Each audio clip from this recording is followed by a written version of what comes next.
Chapter 30 अव्यांशी का होने वाला पति और अव्यांशी इन आरके यूनिवर्सिटी। आगे वहीं जब अव्यांशी को फील हुआ कि किसी ने उसके उंगली से पेन निकाल दिया है तो वो अपनी आंखें खोलकर देखती है तो वहां पर कोई नहीं था। तो वो बोली, अब इस खड़ूस को क्या हो गया कि जो बिना कुछ किए यहाँ से चला गया। खैर छोड़ो, अच्छा ही हुआ कि चला गया, वरना यहाँ रहता तो पक्का मेरा माठा खा जाता। और फिर जाकर बेड पर लेट गई। तभी वो एक झटके से उठ खड़ी हुई और बोली, रुद्र जल्दी आओ। तो रुद्र तुरंत उसके सामने प्रकट हो गया और बोला, मालकिन आप इतने जल्दी में क्यों बुलाती है, जैसे किसी का ट्रेन छूट रहा है। अच्छा खासा मैं अपने सपने में अपनी गर्लफ्रेंड के साथ रोमांस कर रहा था, लेकिन आपके वजह से सब चौपट हो गया। तो अव्यांशी बोली, अपनी इस बकवास को बंद करो नहीं तो रुद्र बोला, अच्छा ठीक है, मैं कुछ नहीं बोलूंगा, अब बताइए क्यों बुलाई मुझे। तो अव्यांशी बोली, मुझे पैसे की जरूरत है। तो रुद्र बोला, कितना मालकिन। तो अव्यांशी बोली, कम से कम 1 करोड़। तो रुद्र बोला, लेकिन आपको इतना पैसा क्यों चाहिए। तो अव्यांशी बोली, वो बाद में पता चल जाएगा, लेकिन फिलहाल ये बताओ इतना पैसा कहाँ से आएगा। तो रुद्र बोला, आप अपनी मॉम डैड से मांग सकती है। तो अव्यांशी बोली, नहीं मांग सकती किसी से, और न ही ये बात किसी को पता लगना चाहिए। तो रुद्र बोला, ठीक है मालकिन, मैं कुछ इंतजाम करता हूँ। तो अव्यांशी बोली, 2 दिन के अंदर इंतजाम करो, नहीं तो मैं खुद ही इंतजाम कर लूंगी। तो रुद्र बोला, मालकिन आप चिंता मत कीजिए, मैं अगर आपके काम का न आऊं तो मैं किस काम का। और फिर गायब हो गया। वही अब अव्यांशी को सच में थकावट फील हो रहा था, इसलिए वो जाकर बेड पर लेट गई और उसे नींद आ गई।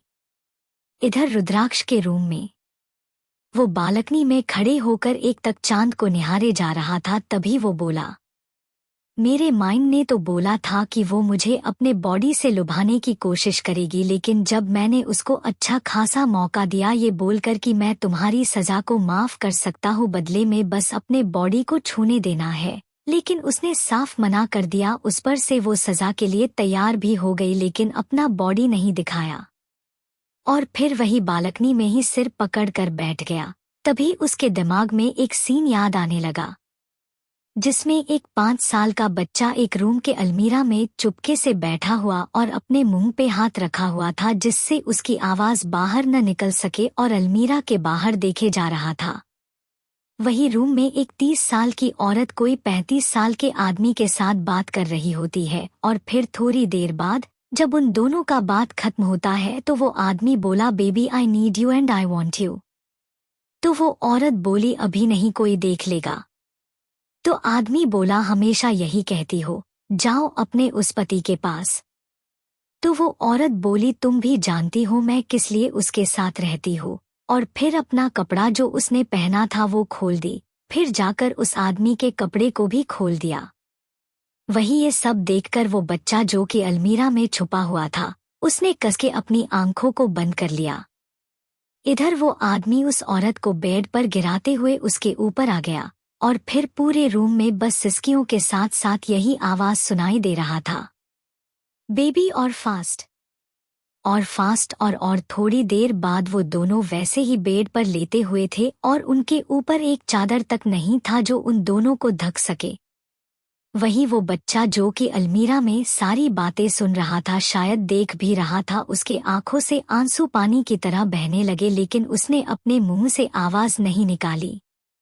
तभी वो आदमी बोला, कब तक ऐसे ही मिलेंगे, छोड़ क्यों नहीं देती उसे। तो वो औरत उसके होठों को चूमते हुए बोली, पैसों का मशीन को भला कौन छोड़ता है। तभी रुद्राक्ष अपने होश में आया और जोर से खड़ा होकर वहीं पर हांफने लगा। उसकी आंखें पूरी तरह लाल हो चुकी थी, उसके आंखों के एक कोने से हल्के आंसू आ रहे थे, जिसे रुद्राक्ष ने अपने उंगलियां से पोंछते हुए बोला, हर लड़की एक जैसी होती है, जिस्म को बेचकर पैसा कमाने वाली। और फिर अपने रूम में जाने के बाद वॉशरूम में घुसकर शावर ऑन करके उसके नीचे खड़ा हो गया। ताजुब की बात ये थी कि ठंड के रात में भी उसके बॉडी से पसीना निकल रहा था। अगली सुबह खुराना मेंशन। अव्यांशी नीचे हॉल में सबको बाय बोलकर राठौर मेंशन के लिए निकल जाती है। राठौर मेंशन। दादा दादी हॉल के सोफे पर बैठे बार बार गेट की तरफ देख रहे थे। तभी विवान, जो कि अव्यांशी का भाई था, वो बोला, दादाजी, दादी माँ, आप दोनों परेशान मत हो, अंशी आती ही होगी, वैसे भी अभी एग्जाम स्टार्ट होने में 2 घंटा बचा हुआ है। तो दादी माँ बोली, लेकिन वो अब तक आई क्यों नहीं, बस हमें उसका चेहरा देखना है। तभी गेट से अव्यांशी अंदर आती है और दौड़ के जाकर दादा दादी के गले लग जाती है। तो दादाजी उसके सिर पर हाथ फिराते हुए बोला, ज्यादा चिंता मत कीजिए बेटा एग्जाम का।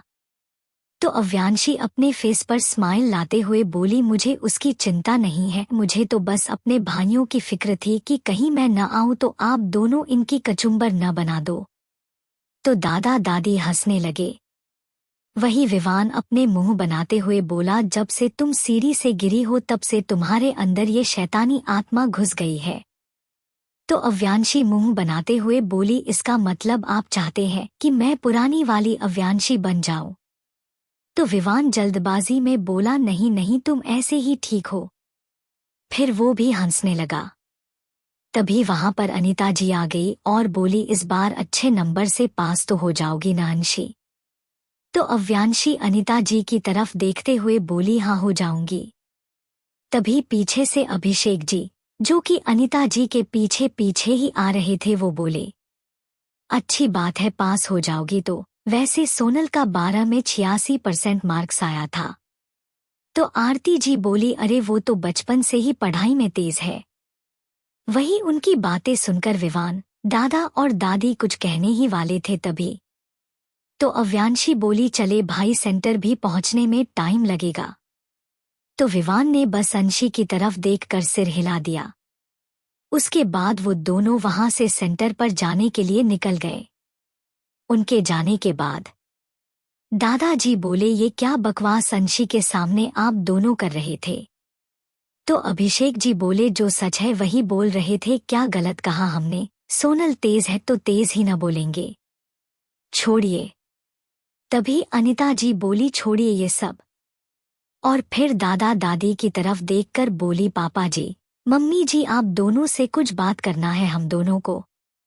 तो दादी जी बोली, बोलिए क्या बोलना है आप दोनों को? तो अभिषेक जी बोले, वो आ रहा है आज। तो दादाजी बोले, कौन आ रहा है? तो अनीता जी बोली, अव्यांशी का होने वाला पति। तो दादी जी बोली, ये आप दोनों किससे पूछकर उन्हें बुला रहे हैं? और तो और अंशी अभी बच्ची है।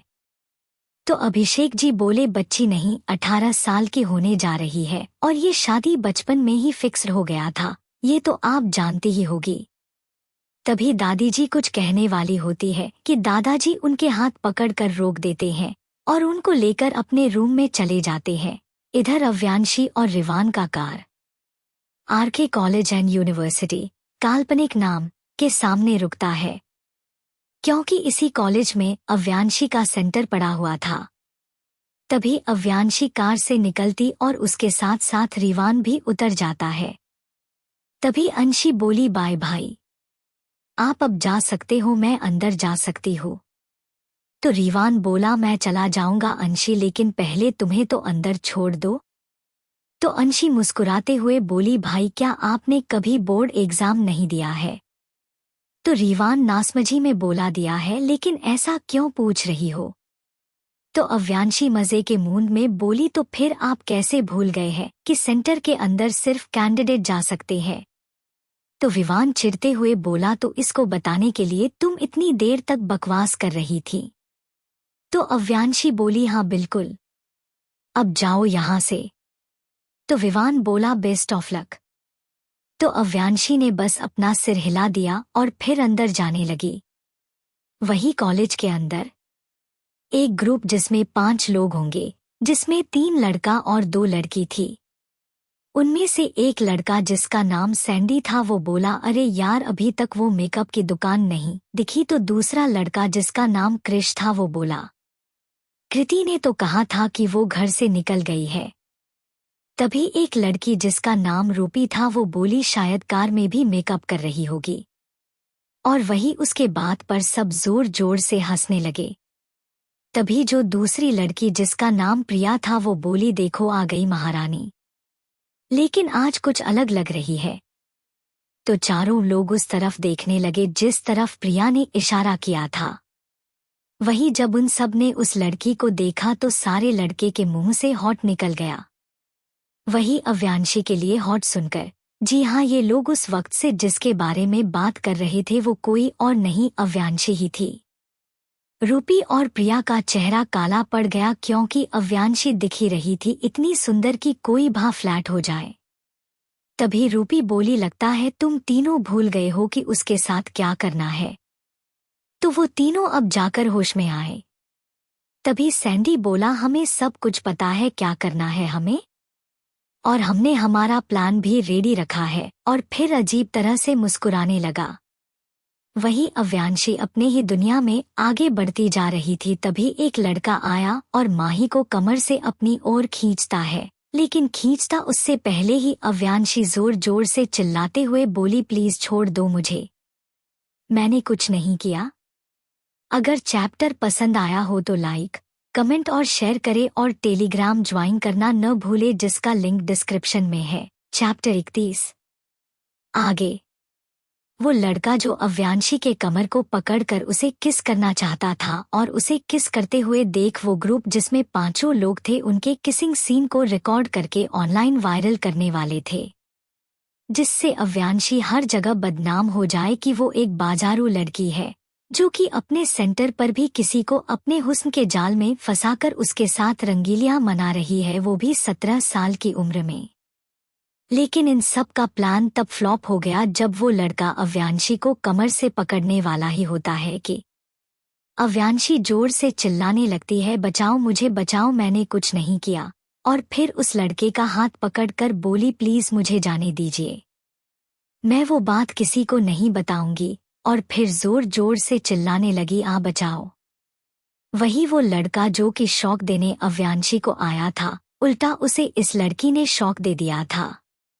तभी अव्यांशी और जोर जोर से चिल्लाते हुए बोली, छोड़ दो मुझे, मैं किसी को नहीं बताऊंगी कि तुमने बाथरूम में उस लड़की के साथ क्या किया था। वही अव्यांशी की इतनी तेज आवाज सुनकर आसपास के सारे लोग वहां जमा हो गए। तभी एक और ग्रुप जिसमें 6 लोग थे उनमें से एक लड़की बोली, देखो वो लड़की वहां पे चिल्ला रही है, शायद उसकी मदद हम कर पाए। तभी एक लड़का बोला, जरूर वही 5 लोग होंगे जो आज के दिन भी ऐसी बेहुदा हरकतें कर रहे होंगे। तभी एक लड़का जिसका नाम हर्ष था जो कि दिखने में शांत स्वभाव का लग रहा था, वो बोला, चलो चले देखते हैं क्या हुआ है वहां। और वो ग्रुप अव्यांशी की तरफ बढ़ने लगे। खुराना कंपनी। रुद्राक्ष अपने केबिन में जो कि 32 फ्लोर पर था, उस केबिन के अंदर रुद्राक्ष अपने हेड चेयर पर किसी राजा की तरह बैठा फाइल पढ़ रहा था। तभी वहां पर अक्षत आ जाता है, बोला, गुड मॉर्निंग सर। सर वो ये बोलते वक्त उसके जुबान लड़खड़ा रहा था। तभी रुद्राक्ष बोला, वो ही बोलते रहोगे या फिर कुछ और बोलोगे। तभी गेट के अंदर एक 23 या 24 साल का लड़का अंदर आया और अक्षत के कंधे पर अपना हाथ टीकाकार बोला, क्या यार तू दिन रात बस काम में ही घुसा रहता है, कभी तो आम लोगों की तरह जिंदगी जी। तो रुद्राक्ष अपने फाइल पढ़ते हुए गुस्से में सिर्फ इतना ही बोला, गेट आउट। तो वो लड़का जिसका नाम अमन था वो जल्दी से रुद्राक्ष के पास गया और बोला, हम दोनों बचपन के दोस्त हैं, जब भी तुझे जरूरत होती मैं हमेशा तेरे पास रहता, और मैंने तेरे लिए क्या क्या नहीं किया। तो रुद्राक्ष बोला, तो एहसान किया है मेरे ऊपर। तो रुद्राक्ष बोला, तो एहसान किया है क्या मुझ पर। तो अमन हड़बड़ाते हुए उसके हाथों को पकड़कर रोनी सूरत बनाते हुए बोला, भला मैं आप पर कैसे एहसान कर सकता हूँ बॉस। तभी उसका ध्यान रुद्राक्ष के हाथों पर गया जिसके पूरे हथेलियां पर पट्टी बंधा हुआ था। तो वो जल्दी से बोला, बॉस ये आपके हाथों को क्या हुआ जिस पर पट्टियां बंधी हुई है। वहीं अमन की बात सुनकर रुद्राक्ष को कल रात की सारी बातें याद आने लगा। जब वह वॉशरूम से नहाकर निकला और रूम में पहुंचा तो उसे याद आया कि कैसे उसने एक लड़की के इज्जत को हाथ लगाया, वो भी बिना उसके परमिशन से। तो वह गुस्से में बोला, भले ही सारी लड़कियां सिर्फ पैसों पर मरती है, लेकिन मैं तो वैसा नहीं हूँ। मैं तो कभी किसी के जिस्म के साथ नहीं खेलता। तो मेरे को क्या हो गया था कि मैं उस लड़की यानी कि अव्यांशी के बॉडी को छुआ और फिर अपने हाथों को देखकर बोला, इसी हाथ से मैंने उसके बॉडी को टच किया था ना। और फिर गुस्से के मारे उसी रूम के दीवार पर अपने हाथों को जोर जोर से मारने लगा। तभी उसे अमन की आवाज सुनाई दी जो बोल रहा था, बताइए ना बॉस, कैसे लगा आपके हाथों में चोट? जिससे रुद्राक्ष अपने होश में आया और बोला, तुम्हें जानना जरूरी नहीं है, अब यह बताओ क्यों आए हो यहाँ पर? तो अमन जान चुका था कि उसका ये जालिम बॉस उसे कुछ नहीं बताएगा, इसलिए वो बोला, बॉस हमारे कॉलेज में 2 ग्रुप के बीच झगड़ा हो गया है एक लड़की के वजह से, जिसके लिए हमें जाना पड़ेगा। और वैसे भी हमें ही रिस्पांसिबिलिटी मिली थी इस एग्जाम को कंडक्ट करवाने के लिए, क्योंकि यह बात सभी जानते हैं कि वो स्कूल कितना बिगड़ा हुआ है और उस स्कूल के सारे स्टूडेंट हमेशा लड़ाई झगड़ा करते रहते हैं और उस पर से उस स्कूल में आए दिन कोई नया कांड होता रहता है। इसलिए उस स्कूल का सेंटर हमारे कॉलेज में पड़ा है ताकि हम बिना किसी लड़ाई झगड़ा के ये बोर्ड एग्जाम कंडक्ट करवा सके। और वैसे भी हम लोग 3rd ईयर के स्टूडेंट हैं, तो हमें कॉलेज जाकर देखना होगा कि चेकिंग के दौरान कोई स्टूडेंट चीटिंग या फिर कुछ गलत काम तो नहीं कर रहा। तो रुद्राक्ष बोला, एक काम करो, तुम और अक्षत चले जाओ, मुझे अभी कोई और काम है। तो अमन बोला, बॉस आप तो जानते हैं उस कॉलेज में सिर्फ आपकी ही बात को हर कोई मानता है, अगर आप नहीं गए तो कोई हमारा बात भी नहीं मानेगा। और सिर्फ आज की ही तो बात है, क्योंकि आज फर्स्ट डे है। अगर हम आज स्टूडेंट को लाइन पर ला देंगे तो फिर दोबारा वह कभी गलती नहीं करेंगे लड़ाई झगड़ा करने के लिए। तो रुद्राक्ष घूर कर अमन को देखता है, जिससे अमन शक्सपा जाता है। तभी रुद्राक्ष बोला, ठीक है चलो चलते हैं, जरा हम भी तो देखें कौन सी ऐसी लड़की है जिसने पूरे स्कूल को आपस में लड़ाई करवा दिया। तो अक्षत कुछ सोचते हुए बोला, लेकिन सर आपको तो राठौर मेंशन जाना था ना। तो रुद्राक्ष बोला, शाम को चला जाऊंगा।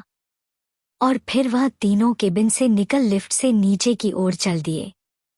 R K college. अव्यांशी के चिल्लाने के वजह से बहुत सारे स्टूडेंट वहां पर इकट्ठा हो गए। तभी वहां पर हर्ष का ग्रुप आया जिसमें 6 मेंबर थे। उसमें से एक लड़की बोली, क्या हुआ तुम्हें, तुम इतना क्यों चिल्ला रही हो? तो अव्यांशी जल्दी से पीछे मुड़ी और जाकर उस लड़की के गले लग गई और अपने रोनी आवाज में बोली, प्लीज मुझे बचा लो इससे प्लीज। तो वह लड़की अव्यांशी के पीठ को सहलाते हुए बोली, पहले बताओ तो क्या किया इसने? तो अव्यांशी बोली, नहीं बताऊंगी वरना ये लोग मुझे नहीं छोड़ेंगे। तभी इसी ग्रुप में से एक और लड़की बोली, लेकिन यहाँ तो सिर्फ एक ही लड़का है, तो तुम यह बार बार क्यों कह रही हो कि वो लोग मुझे नहीं छोड़ेंगे? तो अव्यांशी बोली, नहीं एक नहीं और 3 लोग हैं। और फिर वह सैंडी के ग्रुप की तरफ इशारा करती है। वही सैंडी ग्रुप जब उस लड़की को अपनी तरफ इशारा करते हुए देखता है तो वह पांचों अपनी दांत कीचकिटाते हुए अव्यांशी की तरफ बढ़ने लगे। वहीं उनको अपनी तरफ आते देख अव्यांशी बोली, देखो वह लोग इधर ही आ रहे हैं और वो लोग पक्का मुझे भगवान जी के पास भेज देंगे। नहीं भगवान जी के पास नहीं, यमराज के पास भेजेंगे। वही अव्यांशी को इतना डरते देख हर्ष बोला, इतना मत डरो, वह लोग तुम्हारे साथ कुछ नहीं करेंगे हमारे रहते। तब तक वहां पर सैंडी का ग्रुप भी पहुंच चुका था। तो हर्ष बोला, सैंडी तुमने और तुम्हारे लोगों ने क्या किया है इस बच्ची के साथ कि ये इतना डर रही है? तो सैंडी ग्रुप का मेंबर क्रिश हंसते हुए बोला, ये कहाँ से तुझे बच्ची दिख रही है? दिखने में तो एकदम मस्त लग रही है। तो हर्ष गुस्से में क्रिश का कॉलर पकड़ते हुए बोला, अपना मुंह बंद रख नहीं तो। तभी सैंडी बोला, नहीं तो क्या? तभी अव्यांशी अपनी आंसू पोंछते हुए, जो कि निकल भी नहीं रहा था, बोली, प्लीज सर इन्हें कुछ मत कीजिए, मैं किसी को नहीं बताऊंगी आप लोग बाथरूम में क्या कर रहे थे। तभी हर्ष का ग्रुप का एक लड़का जिसका नाम अंकित था वो अव्यांशी को देखते हुए बोला, क्या हुआ? आपने क्या देखा बाथरूम में कि ये लोग आपको डरा रहे हैं? तो अव्यांशी सिसकते हुए बोली, नहीं मैं नहीं बताऊंगी, नहीं तो ये लोग मेरे साथ भी वैसे ही करेंगे जैसे उस लड़की के साथ किए। तभी रूपी बोली, ए लड़की ज्यादा ड्रामा मत कर, वैसे क्या किया है हम लोगों ने? तो अव्यांशी बोली, नहीं नहीं आंटी, आपने और ये आंटी ने कुछ नहीं किया। और फिर प्रिया की तरफ इशारा करती है। वही खुद के लिए आंटी सुनकर प्रिया और रूपी का फेस एकदम गुस्से जैसा हो गया और वह दांत पीसते हुए बोली, हम लोग किस एंगल से आंटी लग रही हैं तुमको? तो अव्यांशी बोली, मुझे तो हर एंगल से आप दोनों आंटी ही लग रही हो, और उस पर से मेकअप की दुकान जो भर भर के पूरा फेस पर मेकअप की है। तभी प्रिया गुस्सा में कुछ कहने वाली थी कि रूपी ने उसके हाथ को पकड़कर रोक दिया और बोली, अभी यहाँ कुछ मत करो, सारे स्टूडेंट यहीं पर है, हम इसे बाद में देख लेंगे। तो प्रिया भी शांत हो गई। फिर अव्यांशी की तरफ देखकर बोली, बताओ तो इन लोगों ने बाथरूम में क्या किया था? तो अव्यांशी बोली, क्या सच में बताऊं? तो इस बार सैंडी दांत किचकिटाते हुए बोला, अब बताओगी भी या फिर कुछ और चाहिए बताने के लिए? और फिर अव्यांशी को ऊपर से नीचे तक घूरने लगा। वही जब अव्यांशी सैंडी की इतनी गंदी नजर को खुद के शरीर पर महसूस करती है तो वह अपने मन में बोली, पहले तो सोचा था कि ऐसे ही तुम लोगों को छोड़ दूंगी, लेकिन अब बताना ही पड़ेगा कि मैं क्या चीज हूँ। और फिर हर्ष और उसके ग्रुप की तरफ देखकर बोली, यह चारों लड़के बाथरूम में एक लड़की को रस्सी से बांधकर उसके सारे कपड़े को, और इतना कहकर वो चुप हो गई। वही उसकी यह बात सुनकर हर्ष के ग्रुप और बाकी सारे स्टूडेंट जो इस तमाशे को देख रहे थे वह आंखें फाड़े बस अव्यांशी की बात सुनने लगे। तभी भीड़ में से एक स्टूडेंट बोला, बताओ न क्या हुआ था बाथरूम में उसे लड़की के साथ? तो सारे स्टूडेंट ने भी बोला, हाँ हमें भी जानना है, प्लीज बताओ क्या हुआ था उस लड़की के साथ।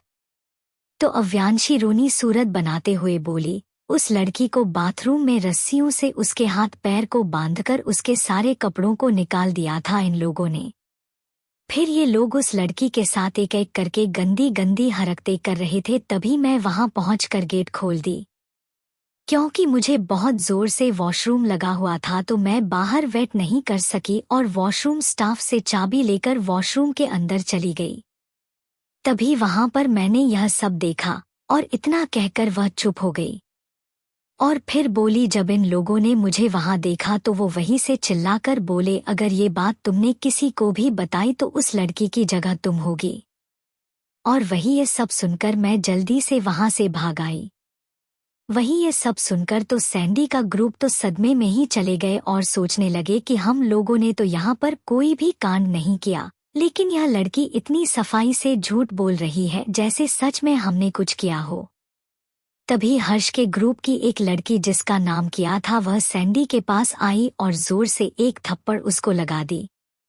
वही एक थप्पड़ लगने के बाद सैंडी की आंखें गुस्से में लाल हो हुई और वह जोर से चिल्लाया, तुम्हारी इतनी औकात कि तुमने सैंडी मल्होत्रा को थप्पड़ मारा। और गुस्से के मारे वो जोर से किया को धक्का देने ही वाला था। तभी जो स्टूडेंट्स खड़े तमाशे को देख रहे थे उनमें से 2-3 लड़की आई और अपने चप्पल को निकालकर सैंडी पर बरसाने लगी। तभी क्रिश बोलता है, लगता है तुम सब भूल गए हो कि हम लोग कितने बड़े फैमिली से बिलोंग करते हैं, इसलिए तो तुम सब ने सैंडी पर हाथ उठाया और उसको चप्पल से भी मारा। तभी भीड़ में से आवाज आई, तुम लोग कितने बड़े भी फैमिली से क्यों न हो, लेकिन तुम भूल गए कि ये आरके यूनिवर्सिटी है जहाँ पर आरके के अलावा किसी का नहीं चलता, और आरके को तो पूरी दुनिया जानती है कि वह कैसे हैं। तो एक और लड़का बोला, हाँ सही कहा, अभी तक तो आरके को मालूम भी चल गया होगा कि यहाँ पर क्या हो रहा है। तभी कोई और बोला, अगर आज हम इन सारे लड़कों को सबक नहीं सिखा पाए तो हमें फिर कभी और मौका नहीं मिलेगा, क्योंकि इन सब के बाप इन लोगों की सारी गलतियों और गुनाहों को छुपा देंगे।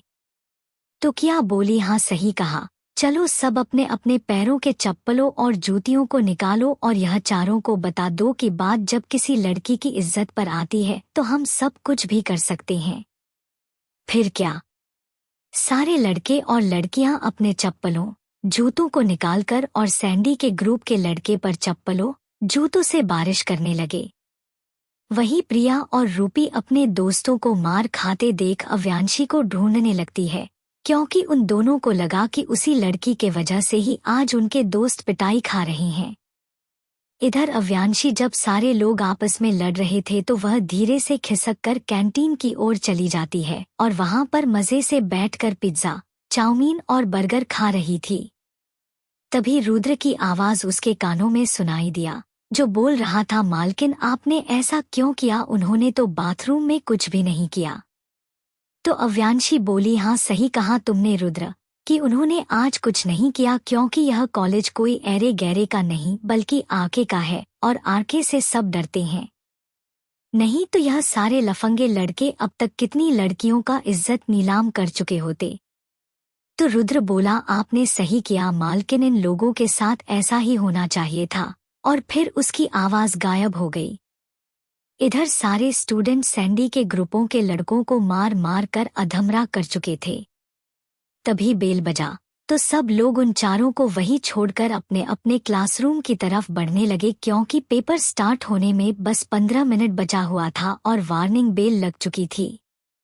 इधर अव्यांशी भी अब तक अपना सारा पिज्जा बर्गर खा चुकी थी और उठकर हाथ धोकर अपने क्लासरूम की तरफ बढ़ गई।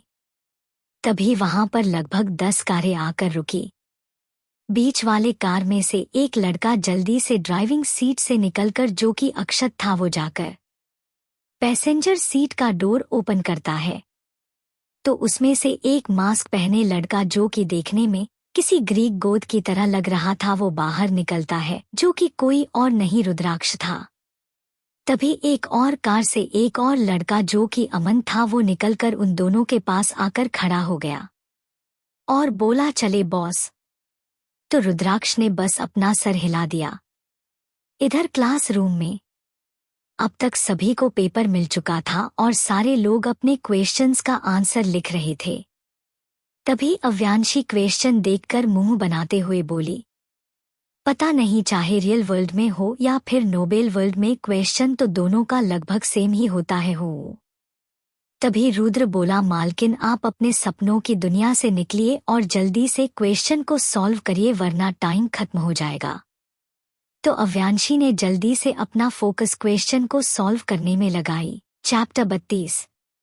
अव्यांशी का आधे घंटे में क्वेश्चन को सॉल्व करना।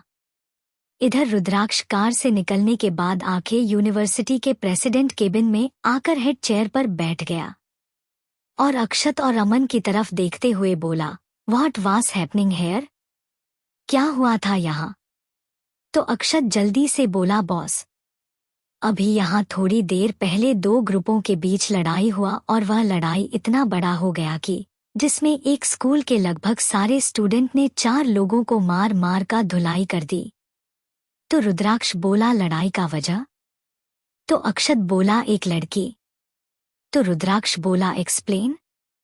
तो अक्षत बोलना स्टार्ट करता है, सर एक लड़की ने 4 लोग जो कि एक ग्रुप के थे उस पर इल्जाम लगाया है कि उन्होंने बाथरूम में किसी लड़की के साथ जबरदस्ती करने की कोशिश की थी और उस पर से उन लोगों ने उसे धमकाया भी था कि अगर वह ये बात किसी को भी बताएगी तो उसके साथ भी वही करेंगे जो उस लड़की के साथ बाथरूम में कर रहे थे, जिसके कारण सारे स्टूडेंट को गुस्सा आ गया और सब अपने चप्पलों जूते को निकालकर उससे उन 4 लड़कों को वहीं पर मार मार का अधमरा कर दिए। तो रुद्राक्ष बोला, तो उसमें गलत क्या किया? उन लोगों के साथ वही होना चाहिए था। तो अक्षत अपने पसीने को पोंछते हुए बोला, बॉस लेकिन यह बात झूठ है कि बाथरूम में उन लड़कों ने किसी लड़की के साथ जबरदस्ती करने की कोशिश की। तो रुद्राक्ष गुस्से में बोला, इसका मतलब वह लड़की सबसे झूठ बोल थी। तो अक्षत ने जल्दी से यस बॉस बोल दिया। अभी रुद्राक्ष कुछ बोलने ही वाला था कि तभी अमन बोला, जो कि कब से उन दोनों की बातें को सुन रहा था, बॉस एक और बात, ये 4 लड़के बड़े बाप के बेटे हैं, अगर इन्हें कुछ हुआ तो इनके बाप किसी को नहीं छोड़ेगा। तो अक्षत जल्दी से बोला, लेकिन सारे स्टूडेंट ने यह कहकर उन लड़कों को मारा है कि यह कॉलेज आके का है और कोई कितना भी बड़ा इंसान क्यों न हो वो आपसे पंगा लेने की कोशिश नहीं करेगा। तो रुद्राक्ष बोला, इंटरेस्टिंग, और फिर बोला वह लड़की कौन है पता लगाओ और उसे यहाँ पर लाओ। आखिर उसने हिम्मत कैसे की मेरे नाम पर स्टूडेंट को भड़काने की। तो अक्षत यस बॉस बोलकर वहां से चला गया। तभी अमन बोला वैसे वो लड़की बड़ी ही चालाक और ब्रेव है, सारे स्टूडेंट को भड़का कर आपस में ही लड़ाई करवा दिया। लेकिन उसने ऐसा किया क्यों? आखिर उससे इसका क्या फायदा? तभी रुद्राक्ष बोला चलो चले। तो अक्षत बोला लेकिन कहाँ? तो रुद्राक्ष उसे घूर कर देखता है। तो अमन हड़बड़ाते हुए बोला हाँ चले बॉस, चेकिंग करके आते हैं कि सारा एग्जाम अच्छे से हो रहा है कि नहीं। तो रुद्राक्ष बस अपनी सीट से उठा और वहां से चल दिया। तो अमन दौड़ते हुए उसके पीछे पीछे चल दिया। इधर क्लासरूम में सारे लोग अपने आंसर राइटिंग कर रहे थे, लेकिन अव्यांशी मजे से अपनी सीट पर सिर रखकर सो चुकी थी। तभी क्लासरूम के टीचर का नजर अव्यांशी पड़ गया। तो वह अपनी छोटी आंखें कर घूर कर अव्यांशी को देखने लगे जैसे वह कोई अजूबे को देख रहे हो। तभी जो दूसरे टीचर थे, जब उनकी नजर पहले टीचर के आंखों के इशारे की तरफ गया तो वह भी अव्यांशी को देखकर चौंक गए और फिर पहले टीचर के कंधों पर हाथ रखते हुए बोले अजीब लड़की है न। तब जाकर पहले टीचर का ध्यान टूटा और वह बोले हो सब कोई एग्जाम दे रहा है, चाहे वह आंसर सही लिख रहा है या गलत, लेकिन यह लड़की महारानी की तरह सो रही है, इसे अपने फ्यूचर की थोड़ी सी भी चिंता नहीं है। तो दूसरे टीचर बोले हम क्या कर सकते हैं जब उसे ही अपनी फ्यूचर की चिंता ही नहीं है और सो रही है। तभी उसे रूम में दो हत्थे कत्थे लड़के इंटर करते हैं, जो कि कोई और नहीं रुद्राक्ष और अमन थे। तो सारे स्टूडेंट उन्हें देखकर जल्दी से खड़े हो गए। तभी टीचर जल्दी से आगे बढ़कर उन्हें ग्रिट किए। तो रुद्राक्ष अपने कोल्ड आवाज में बोला इज एवरीथिंग फाइन? तो टीचर अपने पसीनों को पोंछते हुए बोले यस आके। टीचर ने आरके इसलिए बोला क्योंकि रुद्राक्ष ने मास्क पहना हुआ था जिस पर आरके का लोगो लगा हुआ था। तो रुद्राक्ष पीछे घूमकर जाने ही वाला था कि तभी उसकी नज़र सेकंड रॉ की थर्ड बेंच पर सोई हुई लड़की पर गया, जिसे देखकर उसकी आंखें छोटी हो गई क्योंकि वो लड़की कोई और नहीं अव्यांशी थी। और अपने तेज आवाज में बोला यह कोई एग्जाम देने वाला सेंटर है या फिर सोने वाला? वही रुद्राक्ष की इतनी तेज आवाज सुनकर सब लोग कांपने लगे, लेकिन अव्यांशी अभी भी बड़ी ही मस्त तरीके से सोई हुई थी। तभी अव्यांशी के पीछे बेंच पर बैठी हुई लड़की उसके कंधे पर हाथ रखकर जोर जोर से उठाते हुए बोली अव्यांशी उठो उठो। तब जाकर अव्यांशी की आंख खुलती है और वह अपनी खुली आंखों से चारों ओर देखने लगती है। तब जाकर उसकी नजर आरके और उसके साथ आए हुए लड़के पड़ गया। तभी आरके अपने कड़क आवाज में बोला उठ गई या फिर अभी और सोना है? तो अव्यांशी बोली वह क्या है ना आरके, मैं बैठे बैठे बोर हो चुकी थी इसलिए सोचा अपनी नींद ही पूरी कर लूं। तो आरके बोला क्यों, क्वेश्चन का आंसर नहीं आया इसलिए सो गई? तो अव्यांशी अपने होठों पर मुस्कान लाए बोली नहीं ना आरके, क्वेश्चन ही इतना इजी था कि सॉल्व करने में बस मुझे आधा घंटा ही लगा। वही सारे स्टूडेंट ये सुनकर कि क्वेश्चन इजी था और उस पर से इस लड़की ने बस आधे घंटे में ही क्वेश्चन को सॉल्व कर दिया है, उन सभी के होश उड़ गए क्योंकि उन लोगों को यह क्वेश्चन बहुत टफ लग रहा था। तभी रुद्राक्ष टीचर की ओर देखते हुए बोला मिस्टर बख्शी, इन मिस का आंसर शीट का कॉपी मेरे कैबिन में भेजिए 5 मिनट के अंदर।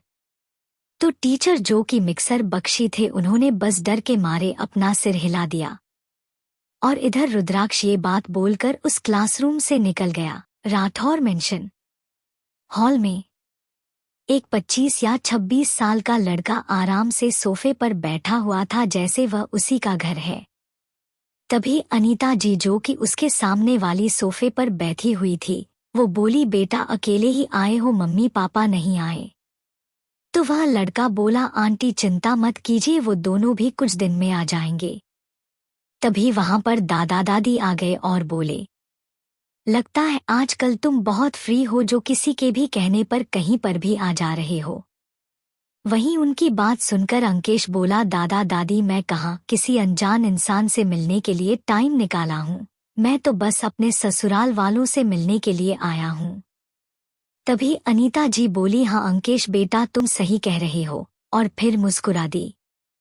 तभी अंकेश बोला, वैसे अंशी कहीं दिख नहीं रही है। तो अभिषेक जी जो कि सीढ़ियों से नीचे आ रहे थे वह बोले, बेटा अंकेश अभी अंशी एग्जाम देने गई है। तो अंकेश ने सिर्फ सिर हिला दिया। तभी अंकेश की नज़र सीढ़ियों से आती हुई सोनम पर पड़ी तो उसने सोनल की तरफ देखते हुए कहा, हाय सोनम कैसी हो? तो सोनम बिना एक्सप्रेशन के बोली, मैं ठीक हूँ। तभी अनीता जी सोनम को देखते हुए बोली, अंकेश बेटा अभी अभी उसका एक्सीडेंट हुआ था और आज ही डॉक्टर ने उसे डिस्चार्ज दिया है, यह कहकर कि थोड़ा रेस्ट करेगी तो वह बिल्कुल ठीक हो जाएगी, इसलिए वह थोड़ी परेशान है। फिर सोनम की तरफ देखकर कहती है, क्यों सोनम? तो सोनम ने सिर्फ अपनी मुंडी हिला दी। तभी अभिषेक जी बोले, सोनल जाकर अंकेश बेटा को अव्यांशी का रूम दिखा दो, ताकि जब अव्यांशी आए तो अंकेश बेटा उसे सरप्राइज दे सके। तभी सोनम कुछ बोलने ही वाली होती है कि अंकेश बोला, हाँ आपने सही कहा अंकल, और फिर सोनम का हाथ पकड़ते हुए बोला, चलो सोनल जल्दी से मुझे अव्यांशी के रूम में ले चलो। तो सोनम बोली, ठीक है चलो चलते हैं। फिर वह दोनों अव्यांशी के कमरे की तरफ बढ़ जाते हैं। अव्यांशी का रूम। जब वह दोनों अभियांशी के रूम के अंदर पहुंच जाते हैं तो सोनम बोली, ठीक है फिर मैं चलती हूँ। तो अंकेश जल्दी से अपना सर घुमाकर सोनल की तरफ देखा, फिर तुरंत ही उसने सोनम को उठाया और बेड पर पटक दिया। फिर जल्दी से जाकर गेट को लॉक किया ताकि किसी की नज़र इन पर न पड़ जाए, और फिर सोनल के ऊपर आकर अपने होठों को सोनल के होठों से जोड़ दिया। वही सोनम अंकेश के इस एक्शन से हैरान थी, लेकिन धीरे धीरे वह भी उसके किस से पिघलने लगी और उसका साथ देने लगी। तभी अंकेश उसके होठों को छोड़ते हुए बोला, डार्लिंग क्यों मुझसे दूर भाग रही हो? क्या कुछ हुआ है? जब से मैं आया हूँ तुम मुझे बस इग्नोर किए जा रही हो। तो सोनम उससे मुंह फेरते हुए बोली, अब हमें एक दूसरे से दूर रहना चाहिए क्योंकि तुम्हारी शादी अव्यांशी से फिक्स हो चुकी है। तो वह लड़का बोला, हाँ फिक्स ही तो हुआ है, शादी हुई तो नहीं है। तो सोनम बोली, हाँ फिक्स्ड ही हुई है, लेकिन फिर भी हमें दूर रहना चाहिए क्योंकि रिश्ते में तुम मेरे जीजा लगोगे। तो तुम समझ रहे हो ना कि मैं क्या कहना चाह रही हूँ? तो अंकेश हंसते हुए बोला, हाँ तो साली आधी घरवाली होती है ना। और फिर सोनम के टॉप को फाड़ कर फेंक देता है। तभी सोनल बोली, ये तुम क्या बोल रहे हो? मैं कोई तुम्हारी आधी घरवाली नहीं बल्कि तुम्हारी पूरी घरवाली बनना चाहती हूँ। तभी उसके मुंह से जोर से आ निकल जाता है, क्योंकि अंकेश ने उसके सीने को जोर से प्रेस कर दिया था।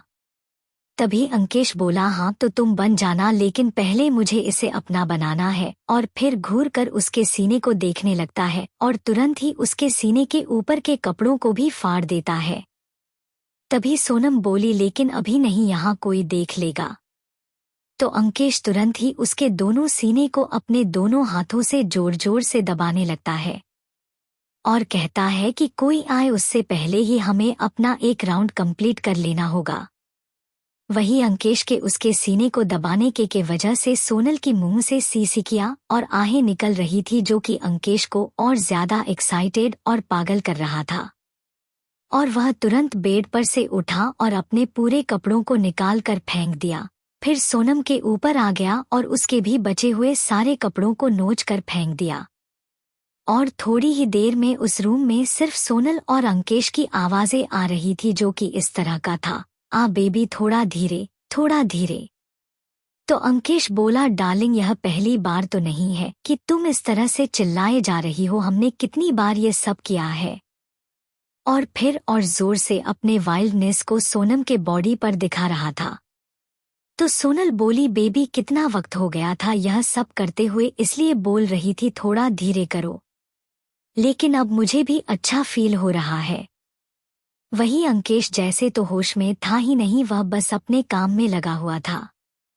इधर हाल में सोनल और अंकेश के जाने के बाद दादाजी बोले, मैं अपनी पोती का शादी इस लड़के के साथ नहीं करूंगा। तो अभिषेक जी गुस्से में बोले, शादी तो उसकी वहीं पर होगी जहां पर मैं चाहूंगा, और उसकी शादी तो अंकेश से ही होगी। आखिर क्या खराबी है उस लड़के में? तो दादी जी गुस्से में बोले, एक नाजायज लड़के को तुम अपना दामाद बना सकते हो लेकिन हम नहीं। तो अनीता जी गुस्से में सोफे से खड़ी हुई और बोली, नाजायज किसे बोल रही है माँ? उसका भी तो बाप है। तो दादाजी अपने कड़क आवाज में बोले, अनीता बहू आवाज नीचे भूलो मत, किससे बात कर रही हो? और फिर वह अपने कमरे की ओर चल दिए और उनके पीछे पीछे दादी माँ भी चल दी।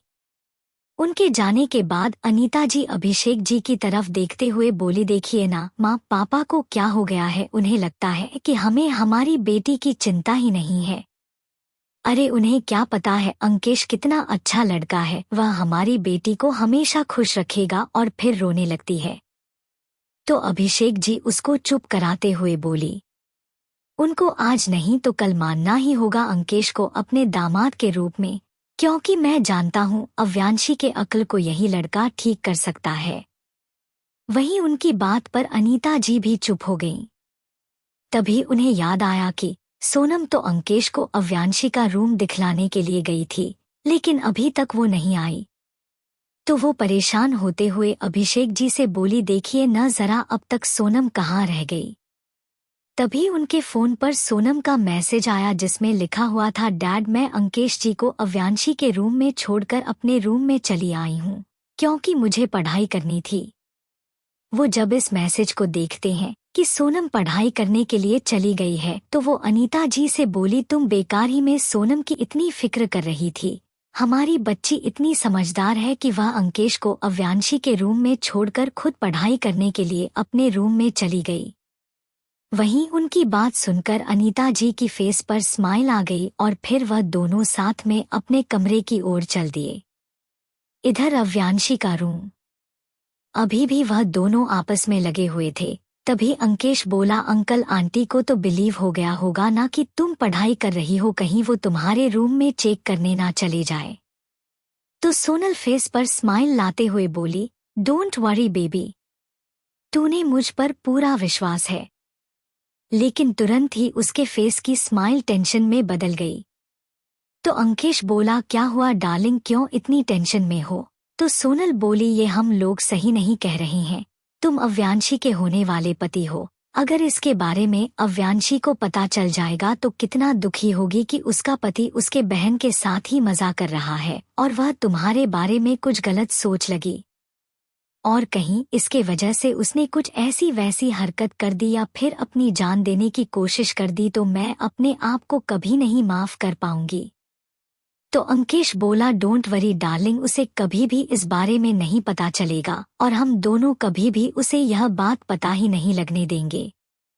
और वैसे भी जब हम दोनों उसके सामने होंगे तो हमारा रिश्ता जीजा और साली का होगा न कि। और फिर अपनी बात को अधूरा छोड़ देता है। वही अंकेश की बात सुनकर सोनल के भी फेस पर स्माइल आ जाती है और वह दोनों फिर से अपनी दुनिया में खो जाते हैं और थोड़ी ही देर में थककर उन दोनों की आंख वैसे ही लग जाती है। My new story. एक लड़की जिसका उद्देश्य क्या है किसी को नहीं पता। भगवान जी ने उसे अनेकों शक्तियों को देते हैं और बोलते हैं किसी को भी ये नहीं पता चलना चाहिए तुम कौन हो।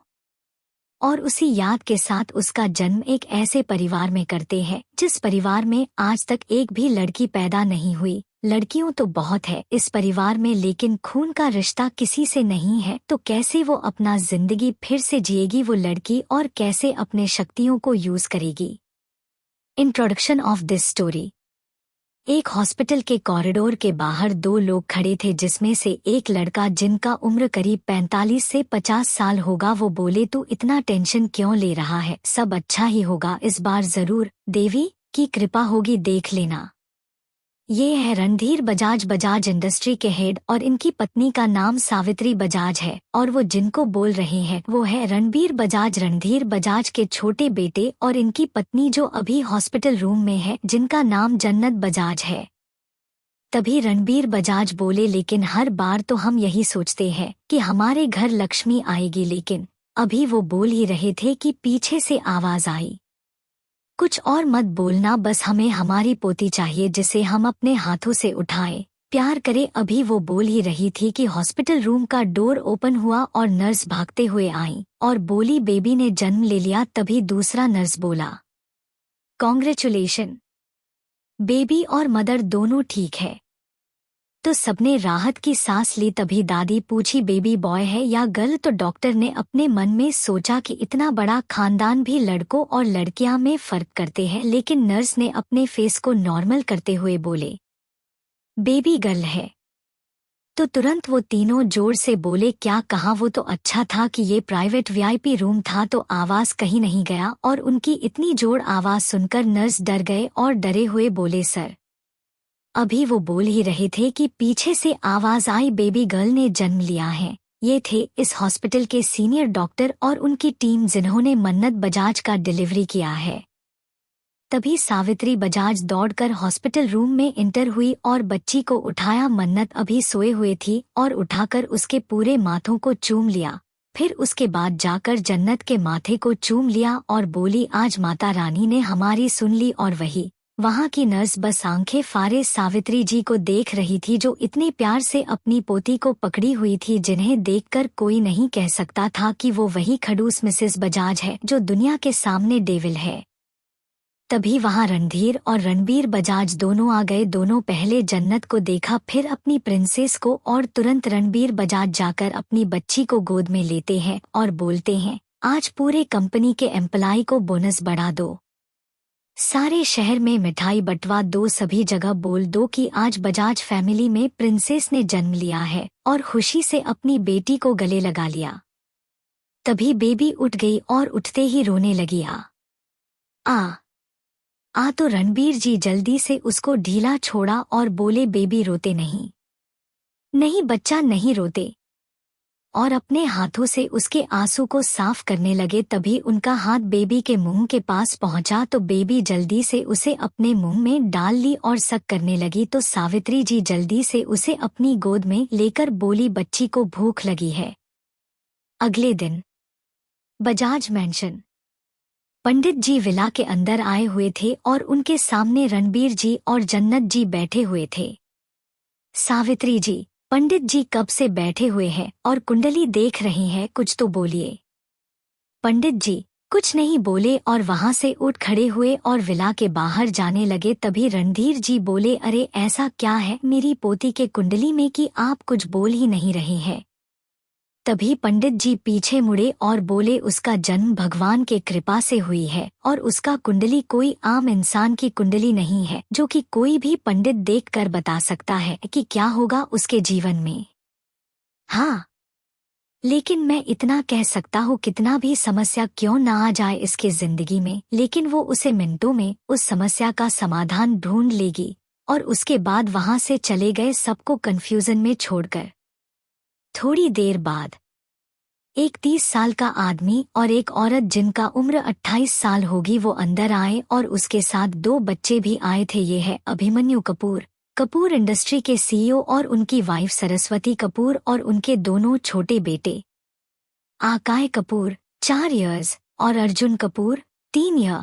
तभी अभी जी बोले, आखिर तेरे घर भी बिटिया रानी आ ही गई और हमें नहीं बुलाया। खैर छोड़ो, हम भी आ ही गए उससे मिलने। और उसके बाद जाकर बच्ची को गोद में लेते हैं और उसके बाद नीचे बैठ अपने बेटे को दिखाते हुए बोला, देखो कितनी प्यारी है। तभी बच्ची आकाय का हाथ पकड़ लेती है तो अभी जी उसे गोदी में दे देते हैं। तभी आकाय, इसकी इतनी हिम्मत कि ये आकाय कपूर का हाथ पकड़े और उसकी गोदी में बैठे। तभी उसका ध्यान बच्ची के फेस पर जाता है। उसकी हरी हरी आंखें जो किसी को भी हाइपोटाइज कर ले, दूध जैसी त्वचा, और उसकी नजरें उसी के ऊपर अटक जाती है। तभी उसका ध्यान अर्जुन के बातों से टूटता है, जो बोल रहा था, मुझे भी दिखाओ, मुझे भी देखना है, और उसके हाथों से लेने लगता है। लेकिन पता नहीं आकाय को क्या होता है, वो घूर कर अर्जुन को देखता है तो अर्जुन रोने लगता है। आ आ आ और जाकर अभिमन्यु से रोते हुए बोलता है, डैड देखो न भाई मुझे बेबी नहीं दे रहे हैं। तो आकाय और गुस्सा हो जाता है और अपने रौबदार आवाज में बोलता है, खबरदार अगर आज के बाद उसे बेबी बोला तो। और उसकी इतनी जोर के आवाज सुन सबके शरीर में कंपन महसूस होने लगता है। बई टेक केयर। चैप्टर 33। अव्यांशी का रुद्राक्ष को बुढ़ा बोलना और आरके को हैंडसम कहना। RK college and university. Rudraksh cabin. अब तक वहां पर अक्षत भी पहुंच चुका था क्योंकि 1 घंटा हो चुका था चेकिंग करते करते। तभी रुद्राक्ष बोला, वो चारों लड़के अभी कहाँ पर है? तो अक्षत बोला, सर हमने उन्हें अस्पताल में शिफ्ट कर दिया। तो रुद्राक्ष ने कुछ नहीं बोला।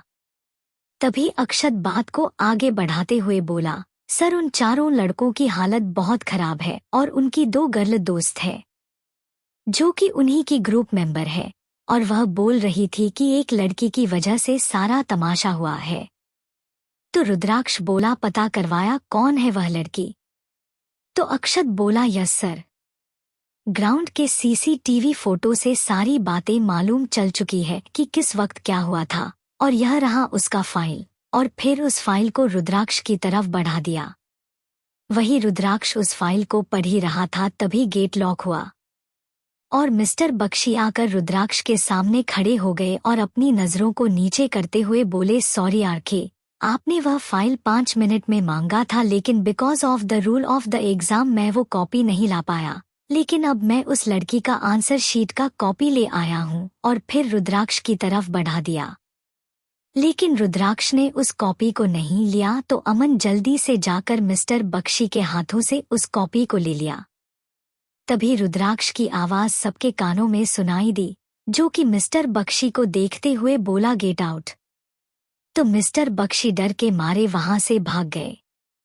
तभी अक्षत, जिससे रहा नहीं गया, वह बोला, यह किसका कॉपी है? वह बोला, यह किसकी कॉपी है? तो इस बार रुद्राक्ष कुछ सोचते हुए बोला, अव्यांशी राठौर का।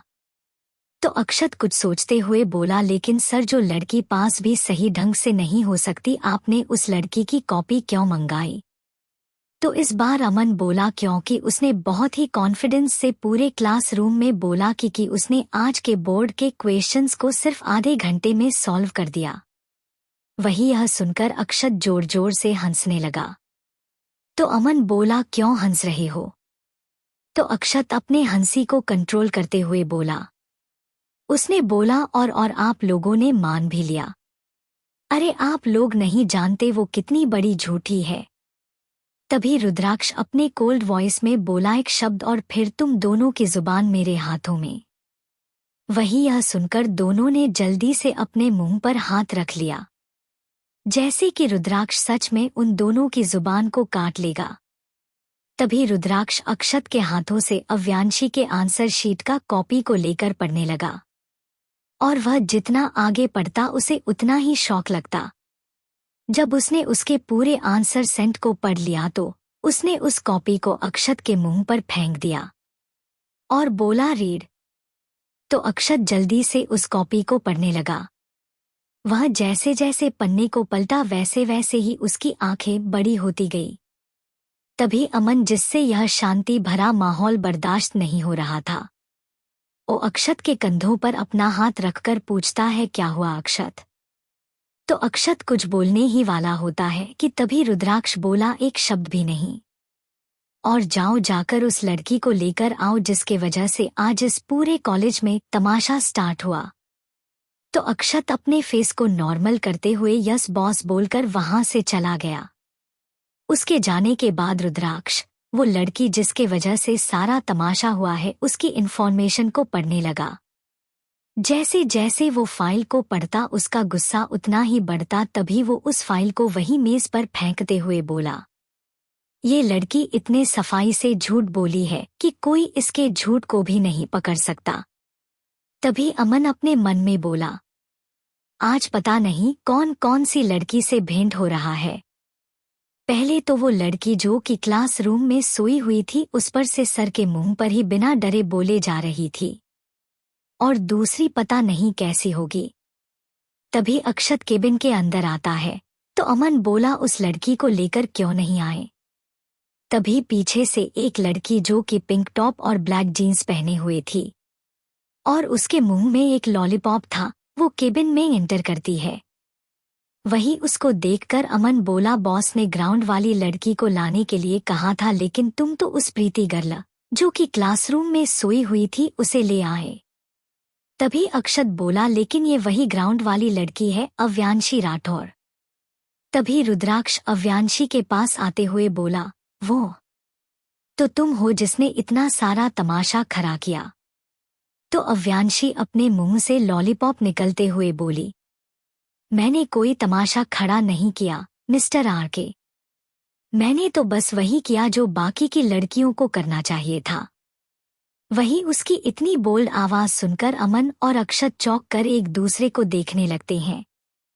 तभी रुद्राक्ष बोला, तो मिस अव्यांशी, आपने कहा कि आपने ये तमाशा खड़ा नहीं किया, तो फिर आप बताइए आपने क्यों झूठ बोला कि बाथरूम में वह सारे लड़के एक लड़की के साथ जबरदस्ती कर रहे थे।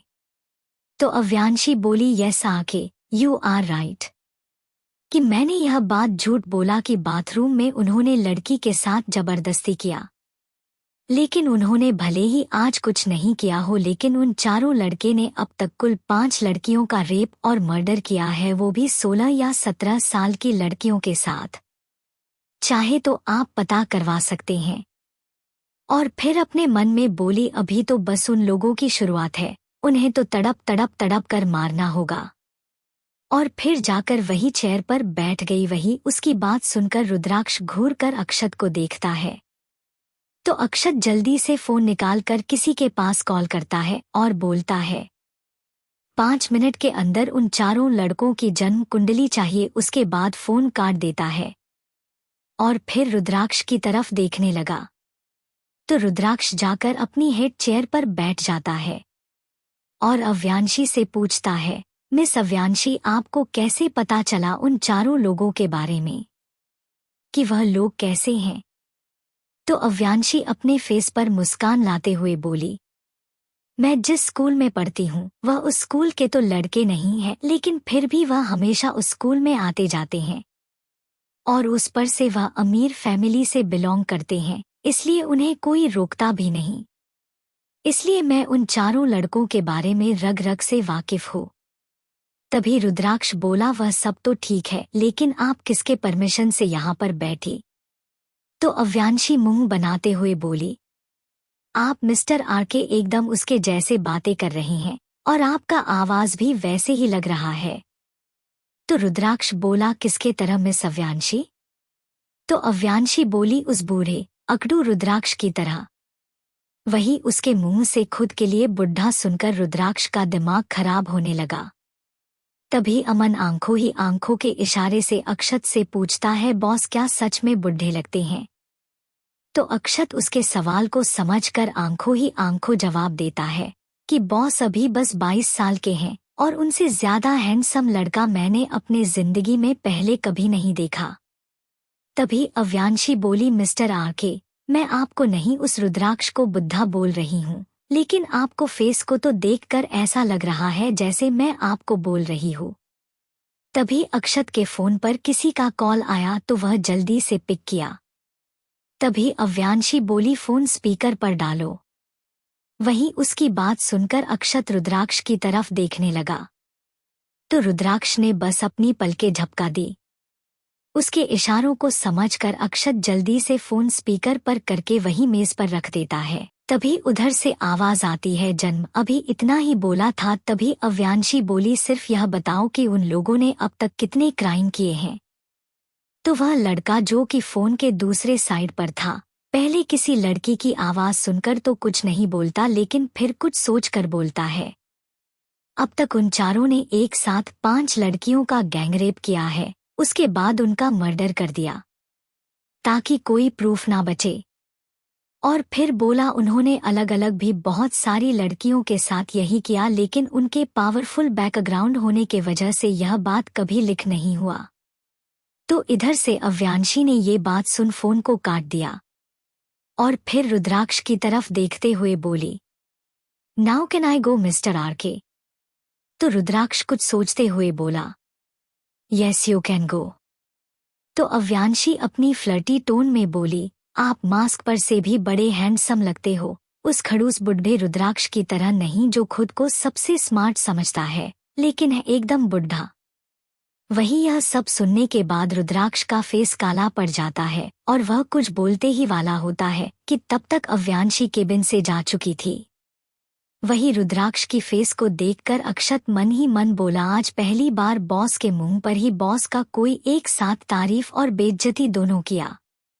और वही अमन अपने मन में बोला, पहली बार ऐसी लड़की को दिखा जिसको देखकर दिल खुश हो गया। इधर अव्यांशी आके यूनिवर्सिटी से निकलकर बाहर आ चुकी थी, तभी उसे वहां पर विवान की कार दिखी तो वह जल्दी से उस तरफ जाने लगी। तभी उसे ऐसा लगा कि कोई उसका पीछा कर रहा है, तो वह अपनी नजरों को चारों तरफ घुमाती लेकिन उसे कोई भी दिखाई नहीं देता, तो वह फिर विवान की कार की तरफ चल दी।